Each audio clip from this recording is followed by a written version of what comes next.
Hello learners, welcome to my channel solution. So আজকের ক্লাসে আলোচনা করব খুব ইম্পর্ট্যান্ট একটা টপিক।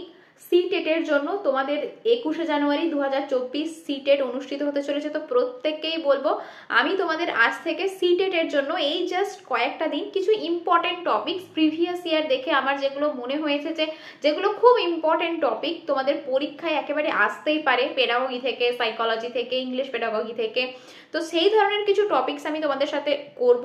তো আজকে যে টপিকটা নিয়ে আমি আলোচনা করব সেটা হচ্ছে ইংলিশ পেডাগোগির খুব ইম্পর্টেন্ট একটা টপিক, যেটা থেকে বিগত বছরে প্রায় প্রত্যেকটা পেপারই 1 থেকে 2 নম্বর কিন্তু প্রশ্ন কমন এসেই থাকে। আজকে আমি করাবো ইংলিশ পেডাগোগি থেকে নোম চমস্কি।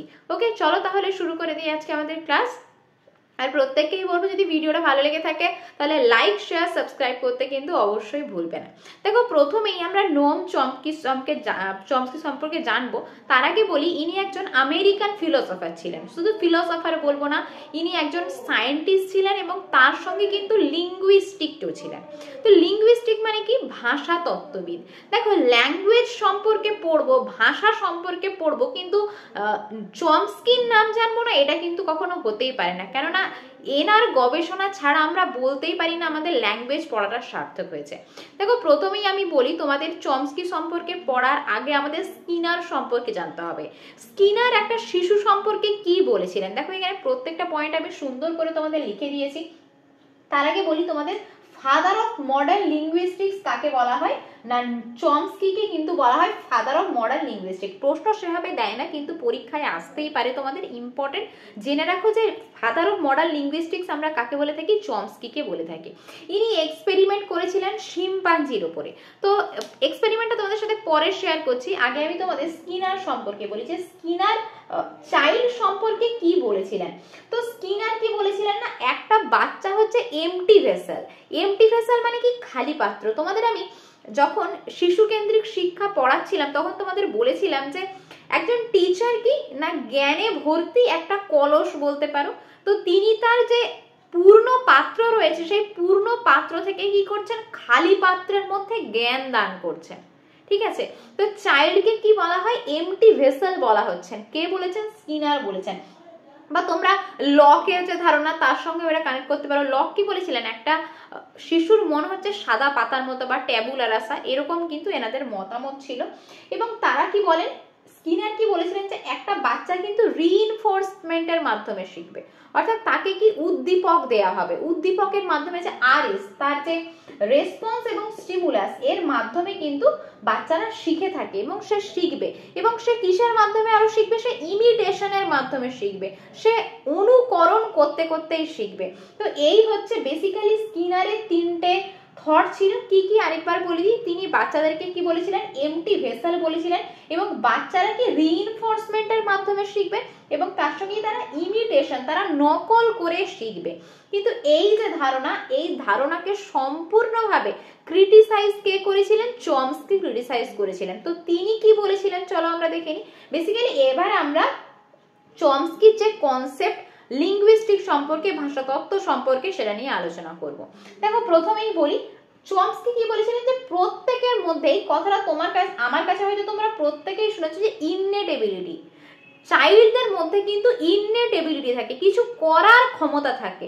ঠিক আছে, তার জন্যই কিন্তু তারা শিখতে পারে। তাদেরকে কিন্তু খালি পাত্র এটা কিন্তু বলাটা একেবারে অস্বীকার করেছিলেন চমস্কি। ঠিক আছে, এই যে স্কিনার কি বলেছিলেন, একটা শিশুদেরকে এমটি ভেসেল বলেছিলেন, খালি পাত্র। এই যে ধারণাটা, এই ধারণাটাকে কিন্তু কোনোভাবেই চমস্কি মেনে নেননি। তিনি কি বলেছিলেন, তাকে কি বলা হয়, ইননেটিস্টও বলা হয়। ঠিক আছে, প্রত্যেকের মধ্যে কি একটা ইননেট এবিলিটি রয়েছে, একটা সুপ্ত প্রতিভা রয়েছে। এই সুপ্ত প্রতিভা আছে বলেই কিন্তু আমরা শিখতে পারি। ঠিক আছে, এই যে শিম্পাঞ্জির পরীক্ষাটা তিনি করেছিলেন, সেখানে তিনি শিম্পাঞ্জিকে কয়েকটা ওয়ার্ড শিখিয়েছিলেন, ভোকাবুলারি কিছু শিখিয়েছিলেন। তো ভোকাবুলারিটা হয়তো শিম্পাঞ্জি শিখে গিয়েছিল, কিন্তু তারপর সেখান থেকে সেন্টেন্স বানাতে কিন্তু সেই শিম্পাঞ্জি আর সক্ষম হয়নি। তাহলে বুঝতে পারছো, আমাদের প্রত্যেকের মধ্যে নিশ্চয়ই এমন কিছু একটা রয়েছে, মানে হিউম্যান বিংস এর কথা বলছি, আমি কোনো অ্যানিমেলসে যাচ্ছি না। আমরা প্রত্যেকের মধ্যেই আমাদের যে বিশ্বজগতে যত মানব জাতি রয়েছে, আমাদের কিন্তু প্রত্যেকের মধ্যে কোনো না কোনো এমন একটা শক্তি রয়েছে যার জন্য কি ভোকাবুলারি নিয়ে গঠন করে আমরা কিন্তু সেই শব্দ থেকে আমরা সেন্টেন্স তৈরি করতে পারি। দেখো, পরের পয়েন্ট আমি সেটা নিয়েই আলোচনা করব। যে আমাদের মধ্যে চমস্কি কি বলেন, আমাদের প্রত্যেকের মধ্যে LAD থাকে। What is LAD? LAD হচ্ছে লার্নিং অ্যাকুইজিশন ডিভাইস। এটা কোথায় থাকে? আমাদের ব্রেনে থাকে। এবারে চলো ব্রেনের এই ফ্যাক্টটা তোমাদের আমি আগেও শেয়ার করেছিলাম যখন আমি ইন্টেলিজেন্স পড়াচ্ছিলাম, ইন্টেলিজেন্সে বলেছিলাম যে এই ধরো আমি ব্রেনটাকে এভাবে ছবি এঁকেছি, মোটামুটি ইমাজিন করো যে এটা হচ্ছে ব্রেন। যদি বলে যে আমাদের ব্রেনের কোথায় ল্যাঙ্গুয়েজ ফাংশন হয়, ভাষার বা লজিক ফাংশন কোথায়, দেখো ব্রেনকে আমি দুটো হেমিস্ফিয়ারে ভাগ করেছি, একটা লেফট হেমিস্ফিয়ার, একটা হচ্ছে রাইট হেমিস্ফিয়ার। যদি প্রশ্ন করে যে আমাদের লজিক্যাল চিন্তা ভাবনা, আমরা যে রিজনিং করি বা আমাদের ল্যাঙ্গুয়েজ, এটা কোন পার্টে থাকে, এটা কিন্তু আমাদের লেফট হেমিস্ফিয়ারে থাকে। তাহলে তোমাদের এবারে মনে প্রশ্ন আসতেই পারে যে ম্যাডাম লেফট হেমিস্ফিয়ারে যদি লজিক নিয়ে চিন্তা ভাবনা করি, ল্যাঙ্গুয়েজ নিয়ে চিন্তা ভাবনা করি, তাহলে রাইট হেমিস্ফিয়ারে কি হয়? রাইট হেমিস্ফিয়ারে আমাদের যে ক্রিয়েটিভিটি, আমাদের যে সৃজনশীলতা, সেটা কিন্তু গ্রো করে। তাহলে রাইট হেমিস্ফিয়ারে আমাদের ক্রিয়েটিভিটি দেখা যায়। ওকে, ক্রিয়েটিভিটি দেখা যায়। তাহলে এই আমাদের ব্রেনে যদি কল্পনা করা হয় যে আমাদের তাহলে LADটা কোথায় থাকে, আমরা বলতে পারি আমাদের LAD কিন্তু লেফট ব্রেনে থাকে। ওকে, এই পর্যন্ত আশা করি ক্লিয়ার হয়ে গেছে। তাহলে LAD আমাদের প্রত্যেকের মধ্যেই থাকে। LAD আছে বলেই কিন্তু আমরা যে মনুষ্য জাতি, আমরা কিন্তু কথা বলতে পারি।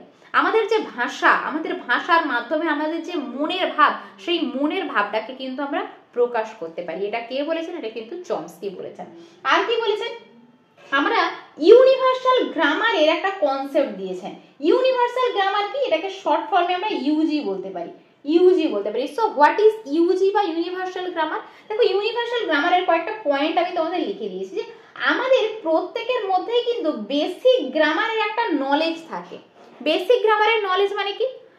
আমরা বলি, যেমন বলছি আই ওয়ান্ট ওয়াটার, আমরা কিন্তু বলি না আই ওয়াটার ওয়ান্ট। একটা বাচ্চা যখন শুরু করছে, কথা বলা শুরু করছে, বলছে আমি জল খাবো, যদি বাংলায় সে বলে যে আমি জল খাবো, সে কিন্তু বলছে না আমি খাবো জল।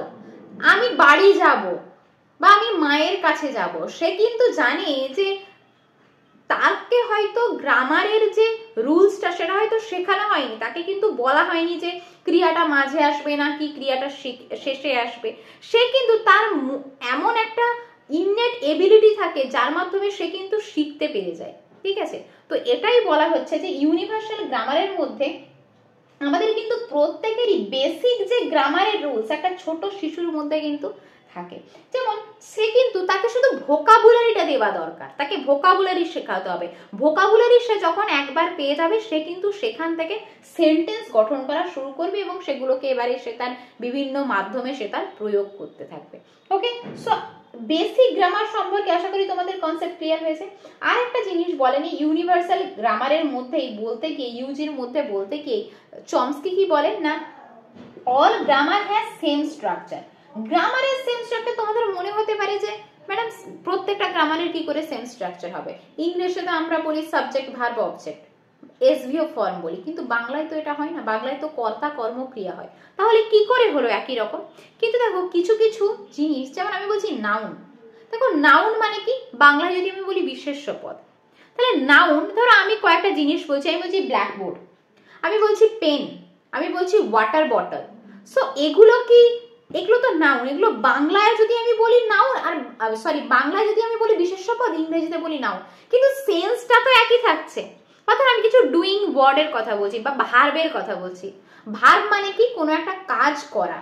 বাংলায় যদি বলা হয় হয়তো নামটা চেঞ্জ করে আমরা ক্রিয়াপদ বলতে পারি, কিন্তু ডুইং ওয়ার্ড যদি আমরা কিছু বলি, গোয়িং, ইটিং, তো তাই তো হয় নাকি? মানে কি এমন কিছু কিছু জিনিস যা স্ট্রাকচারটা সেম। আমি যদি নাউন বলি, ভার্ব বলি, অ্যাডজেক্টিভ বলি, সমস্ত ল্যাঙ্গুয়েজ, সেটা তোমরা যে কোনো ল্যাঙ্গুয়েজ ইউজ করো কেন, ইংলিশ, বেঙ্গলি, যে কোনো ধরনের ল্যাঙ্গুয়েজ, সমস্ত ল্যাঙ্গুয়েজে কিন্তু এই যে স্ট্রাকচারটা, এই বেসিক স্ট্রাকচারটা কিন্তু সেম থাকে। আর একটা জিনিস সম্পর্কে বলেন, এই স্ট্রাকচার সম্পর্কে বলতে গিয়ে চমস্কি আরো বলেন যে আমরা যখন ওয়ার্ড শিখি, আমাদের স্ট্রাকচার, এই যে ল্যাঙ্গুয়েজ স্ট্রাকচারকে উনি দুটো ভাগে ভাগ করেছেন, একটা হচ্ছে সারফেস, একটা হচ্ছে ডিপ। যেমন ধরো সারফেস মানে কি? একটা বাচ্চা যখন ছোটবেলায় তাকে কেউ বলতে শেখাচ্ছে মা, বাবা বলো, দাদা বলো, কাকা বলো, সে কিন্তু জানে না যে মায়ের মিনিং কি বা বাবার মিনিং কি। তো সে কিন্তু তার দেখে শুনে শুনে শিখে যায়। এটাকে আমরা কি বলছি, সারফেস বলছি। স্ট্রাকচার যখন শেখানো হয়, এখানে কি বাচ্চারা শুধু ওয়ার্ড শিখছে, কিন্তু পরবর্তীকালে সে কি হয়, এর মানেটা জানতে পারে। অর্থাৎ কি স্ট্রাকচারকে আমরা যদি দুভাগে ভাগ করি, একটা হচ্ছে সারফেস, একটা হচ্ছে ডিপ। সারফেস মানে কি, যেখানে আমি বললাম শুধুমাত্র ওয়ার্ডটা বাচ্চারা শেখে। আর ডিপ মানে কি, যেখানে ওয়ার্ড এবং মিনিং। সে কিন্তু মা বলাটা আগে শিখে গেছে যে এই ব্যক্তি আমার মা, কিন্তু মায়ের যে আসল মিনিংটা, মা ছাড়া যে তার জীবনটা অসম্পূর্ণ, সেটা কিন্তু সে পরে বুঝতে শেখে। অর্থাৎ কি ডিপে আমরা কি ওয়ার্ডের সঙ্গে মিনিং জানতে পারি। তো বেসিক্যালি হচ্ছে এটাই তোমাদের চমস্কির কনসেপ্ট। আর আরেকটা জিনিস তোমাদের বলি, জেনে রাখা খুব দরকার। এলএডি মানে কি, যেটা আমি বললাম লার্নিং অ্যাকুইজিশন ডিভাইস।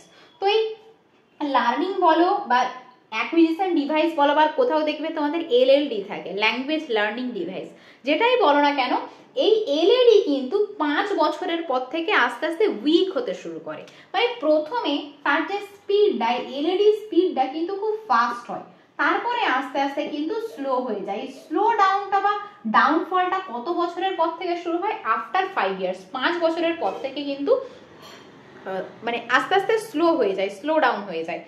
এই যে একদম যে প্রথম যে 5 বছর, ওই জন্য বলা হয় একটা ভাষা বা ধরো কোনো একটা অ্যাডাল্ট মানুষ, তার কিন্তু বেসিক্যালি ধরো 12 বছর, 13 বছর বা 15 বছরের পর থেকে সে কিন্তু ভাষা, যদি তাকে নতুন কোনো ভাষা শেখানো হয়, তার কিন্তু শিখতে সমস্যা হয়। কিন্তু একটা ছোট বাচ্চাকে তাকে 2, 3, 4টে ভাষা শেখাও, সে কিন্তু চটজলদি শিখে যায়। তার মধ্যে সেই ক্যাপাবিলিটি বা সেই ইননেট পাওয়ারটা রয়েছে, যার মাধ্যমে কিন্তু সে ভাষাটা শিখতে পারে।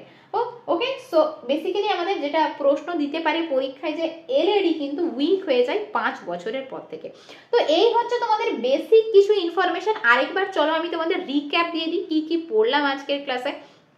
তো প্রথমেই বললাম চমস্কি কে ছিলেন না, চমস্কি একজন আমেরিকান লিঙ্গুইস্টিক্স ছিলেন, ফিলোসফার ছিলেন, কগনিটিভ সায়েন্টিস্ট ছিলেন। এনাকে কিন্তু বলা হয় ফাদার অফ মডার্ন লিঙ্গুইস্টিক। তিনি যে স্কিনারের যে ধ্যান ধারণা, সেই ধ্যান ধারণা সম্পূর্ণভাবে, তার যে মতামত, তার সম্পূর্ণভাবে ক্রিটিসাইজ করেছিলেন। কেননা স্কিনার কি বলেছিলেন, যে বাচ্চারা ইমিটেশনের মাধ্যমে শেখে, বাচ্চারা নকল করার মাধ্যমে শেখে, বা বাচ্চাদেরকে খালি পাত্র বলা হবে, বা তারা রিইনফোর্সমেন্টের মাধ্যমে শিখবে, এই ধারণার কিন্তু সম্পূর্ণ বিরোধিতা চমস্কি করেছিলেন। তিনি কি বলেছিলেন, যে প্রত্যেকের মধ্যে, প্রত্যেকটা শিশুর মধ্যে কি থাকে, ইননেট এবিলিটি থাকে, তাদের মধ্যে এলএডি থাকে, লার্নিং অ্যাকুইজিশন ডিভাইস থাকে, যার মাধ্যমে কিন্তু বাচ্চারা শিখতে পারে। এবং এই এলএডিটা কোথায় থাকে, ব্রেনে থাকে। ব্রেনকে যদি আমরা দুটো হেমিস্ফিয়ারে ভাগ করি, তার লেফট হেমিস্ফিয়ার এবং রাইট হেমিস্ফিয়ারে যদি আমরা ডিভাইড করি, তাহলে লেফট হেমিস্ফিয়ার লজিক বা ল্যাঙ্গুয়েজের ক্ষেত্রে প্রযোজ্য, এবং রাইট হেমিস্ফিয়ার কি আমাদের ক্রিয়েটিভিটির ক্ষেত্রে প্রযোজ্য। ওকে, তিনি আরও কি বলেন, তিনি ইউনিভার্সাল গ্রামারের কথা বলেন। ইউনিভার্সাল গ্রামারে তিনি স্ট্রাকচারের কথা বলেন। তিনি বেসিক গ্রামার, যে একটা প্রত্যেকটা শিশুই কিন্তু বেসিক গ্রামার সম্পর্কে জানে, বা প্রত্যেকটা গ্রামারের যে কোনো দেশের ভাষা, যে কোনো ভাষা হোক না কেন, প্রত্যেকটা ভাষার সেম স্ট্রাকচার থাকে। এবং তিনি শিম্পাঞ্জির ওপর পরীক্ষা করেন, এবং পরীক্ষা করে কি বুঝতে পারেন যে মানুষের থেকে অ্যানিমালস আলাদা। শিম্পাঞ্জিকে কয়েকটা ওয়ার্ড হয়তো বলে বলে শেখানো গেল, সে কিন্তু সেখান থেকে সেটা সেন্টেন্সে রূপান্তরিত করতে পারে না। এর থেকে কিন্তু অ্যানিমালস এবং আমাদের যে হিউম্যান বিংসের মধ্যে ডিভিশনটা করা যায়। তো এই হচ্ছে তোমাদের চমস্কির কনসেপ্ট। আশা করি আমি তোমাদেরকে বোঝাতে পেরেছি। তারপরেও যদি কারো কোনো রকম কোনো ডাউট থাকে, তোমরা আমাকে কমেন্ট বক্সে কমেন্ট করবে, আমি তোমাদের প্রবলেম সলভ করে দেওয়ার চেষ্টা করবো। আর নেক্সট ক্লাসে আমি তোমাদের চমস্কির ওপরে মোটামুটি 15 থেকে 20টা প্রশ্ন করাবো।